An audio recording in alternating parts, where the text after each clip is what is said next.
from DBS Institutions of Technology. Today's our topic is Water Resource Engineering, WRE. Our topic name is River Engineering. This is for final year students of Regulation 15. In previous classes, we have seen so far regarding river engineering. Let me say in brief what are the topics that we have discussed earlier.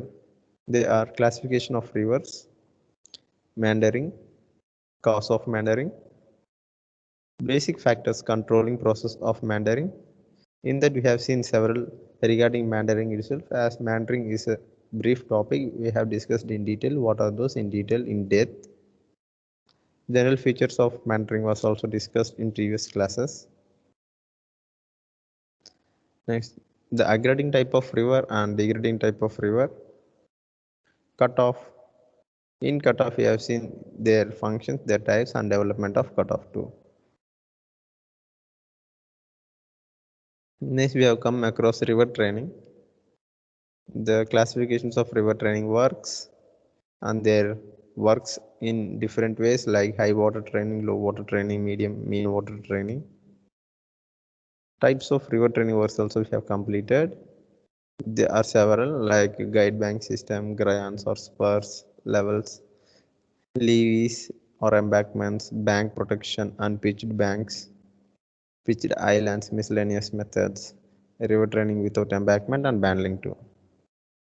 And we have seen them individually, what are those in depth.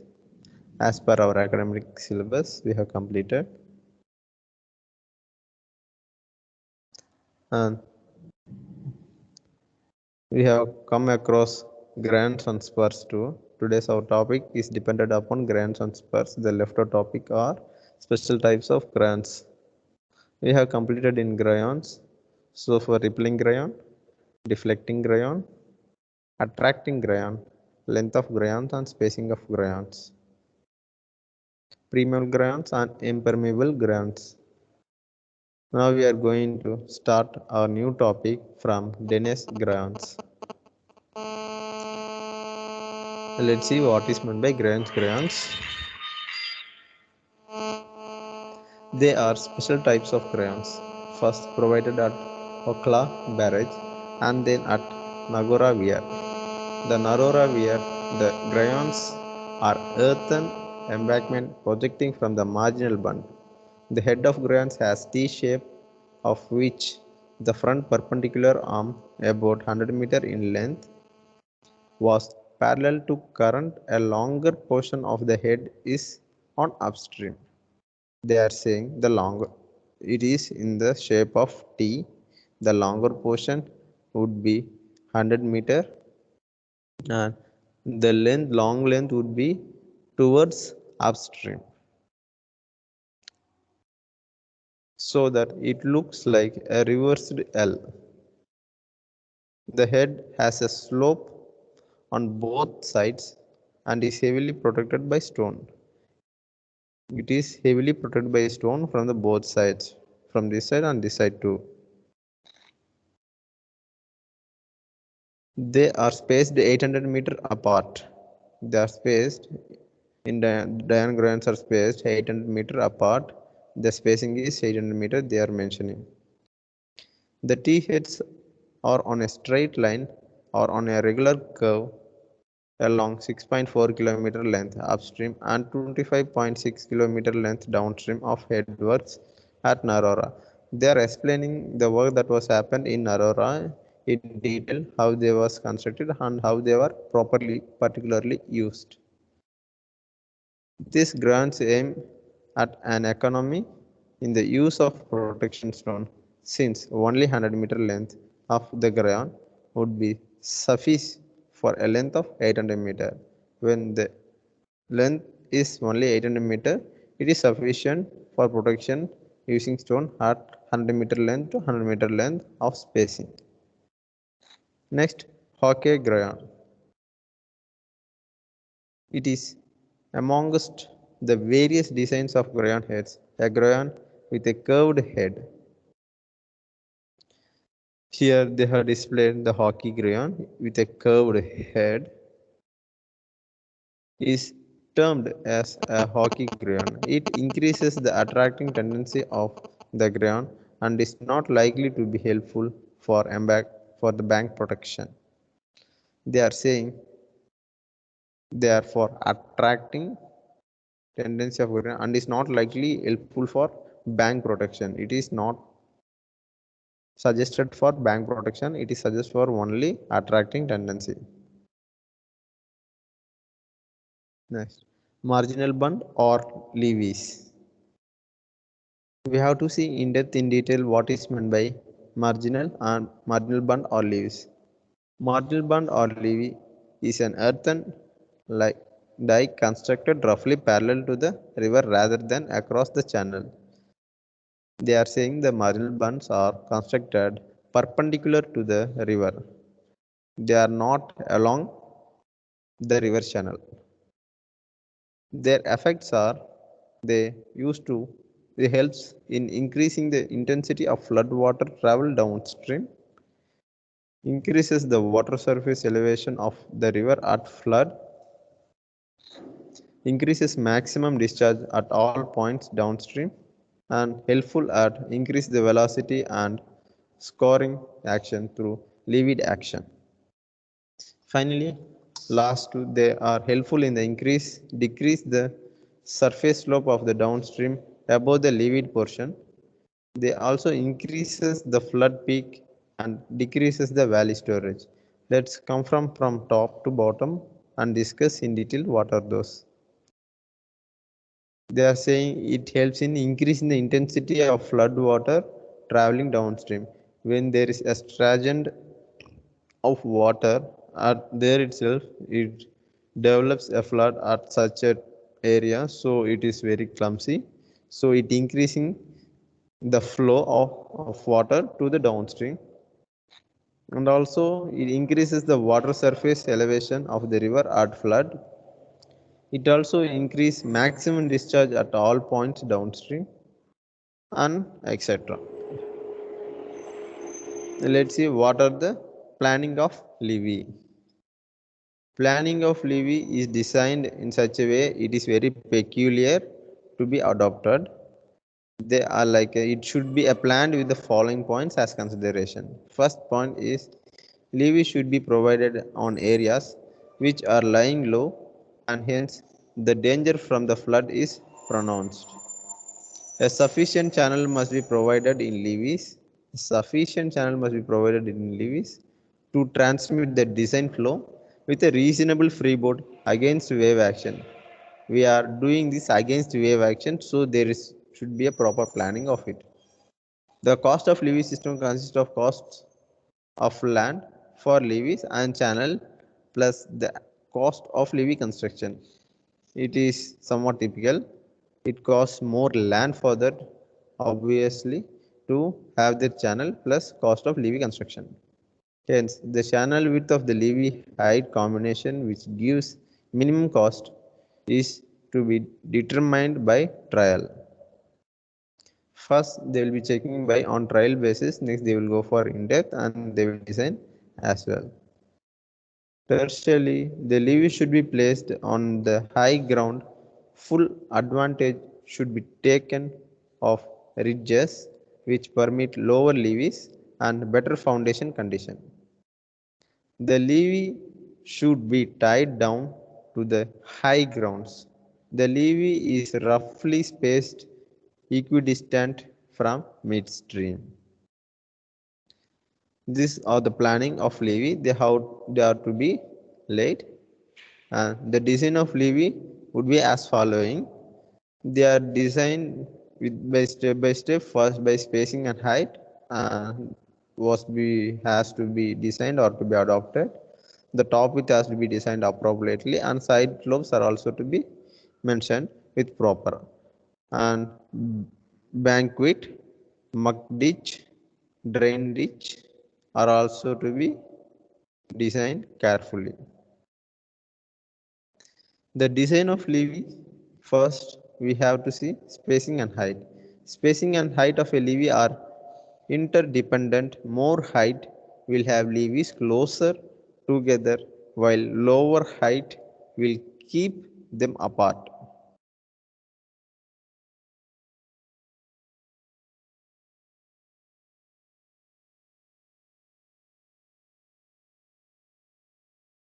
Okay, they are saying more height will have levees closer together, while lower height will keep them apart. A provision of freeboard of 1 to 1.25 meters should be made of over HFL. High flood level is meant to be HFL. Next, top width. Top width is decided as per considerations of Indian Standard Code books or some other standard code books as per their consideration from that is dependent on different region where they are considered. Next, top width. Top width is decided as per the use to which is it to put. Minimum width is 3 meter. They are saying top width will be decided by our needs, but it should have minimum of 3 meter. Side slope, they are saying as it's on dependence, how we need. There may be natural of material of which levee is composed, method of construction, length of time the levee is likely to be subjected to a wave action. Depending on this, side slope is calculated and adopted. Usually they are like for rivers are 3:1 to 5:1 ratio. At the stage of land side, it is like 4:1 to 7:1. When we come to part of banquet, that's a terrace part. That is a terrace part of earth added to the base of a high levees on the land side to prevent danger of slogging from seepage. Coming to muck ditch is nothing but this part is known as muck ditch. This part is known as muck ditch. They are trenches filled with most impervious material at hand to form cutoff to check the seepage along the foundation plane. Along the foundation plane to check the seepage they are constructed. Next, drain ditch. This is known as drain ditch. Any seepage through the levee is collected and disposed of through the drain ditch. Is collected from and disposed through drain ditch. Let's see in which cases it gets failure.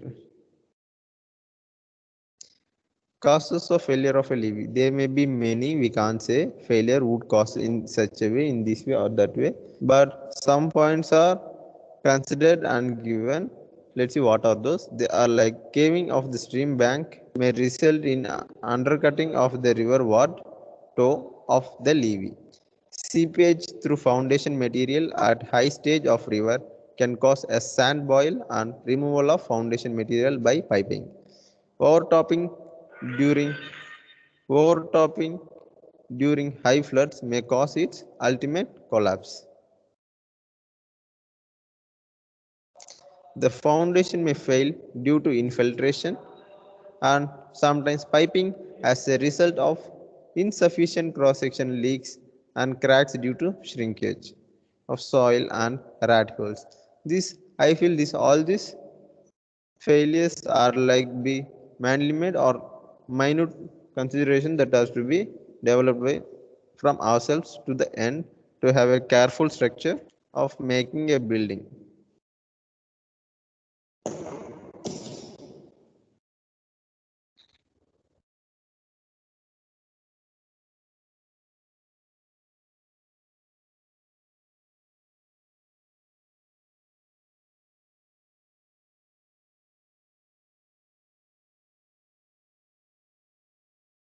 Advantages of river training by embankment. They are only means of preventing the inundation by tides.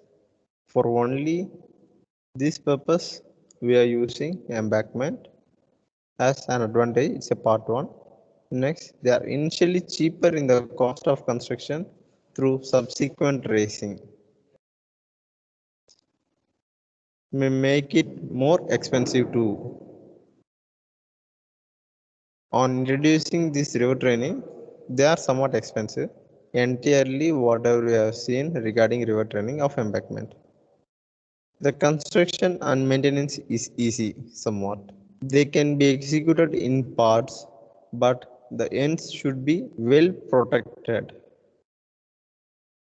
It means nothing but some supervision must be provided or necessary in river training by embankment. Their advantages are mainly the various disadvantages are followed. The embankment causes a rise in high flood level. It wantonly cause somewhat high flood level. Gopher holes or channels left by decay or roots may permit the start of destructive erosion leading to eventual levee failure or crevasse. They require heavy maintenance. They fall suddenly and inundate the low-lying areas. They are susceptible to direct attack of river flow, which can be erode or undermine them. The interior drainage of the area is closed by embankment, which may give rise to material climate. Sometimes they check the deposition of slit on floodplains. Thus, it hastens delta formation, resulting in increasing of flood stages and rate of aggradation of riverbed also. So these are the advantages of river training by embankment. Sometimes there would be some artificial cutoff when natural cutoffs are not built up at the required time or at the estimated time. At such times, some artificial cutoffs are to be adopted to improve upon the flood capacity of a given reach and thereby reduce flood level in certain reaches. An artificial cutoff may be introduced as a river training measure. This is generally done when the loop length exceeds 1.5 to 2.5 times the chord length. In the beginning of pilot cut is introduced, the pilot cut should vary 8 to 10% discharge. At introduction of this artificial cutoff, a pilot cut is introduced. It should carry 8 to 10% discharge in the beginning and are permitted subsequently to develop carrying to about 40 to 50% of total river training discharge. It is designed alignment and cross section is governed by the following. Artificial cutoff are not just laid, they are somewhat aligned and governed by some considerations as follows. The direction of a cutoff should be tangential to maintain direction of a flow. The alignment of pilot cut should preferably made at a curvature much flatter than the curvature of a river itself. Curvature must be made that more than curvature of river itself. Entrance to cutoff should be given bell-mouth shape. Bell-mouth shape is must for the entrance of a cutoff. To acquire such discharge, sometimes if the cut is not excavated to develop by score, they should be excavated initially as a main river channel. So we make it as a main river channel at initially when the cut is not excavated by developed by score. According to the Regima formula by Lacy R square, that is wholly upon velocity itself, so that to have scoring velocities R square for cutoff should be higher than a river, since the head differences is same for river and cutoff. The slope is inversely proportional to the length of channel, hence R by L square. For the pilot cut should be much larger than L by R by L square for the river. The pilot section should be made very deep as deeper section develop rapidly. So these are the consideration for developing and governing artificial cutoff. Next, coming to pitch islands. Okay, let's see what are those pitch islands. This consists generally of a sand core pitch with boulders along its side. These are the boulders along its sides and slope and protected at the toe by falling prawns. Side slope falling apron. Sometimes advantages can be taken of an existing natural island, a vela, which can be reshaped and pitched. The pitched island causes redistribution of velocity and tractive force. The tractive force near a pitched island begin to increase rapidly after the construction of island. With the result, the deep score begin to form round the island gradually that draws the river. They are saying it is made to maintain everything that is going to be happened in the future. This is the plan of the pitched island, and this is the section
discussing regarding pitched islands. This is the plan of pitched island, how it's look. Now, this comes as a cross section, and we have been seeing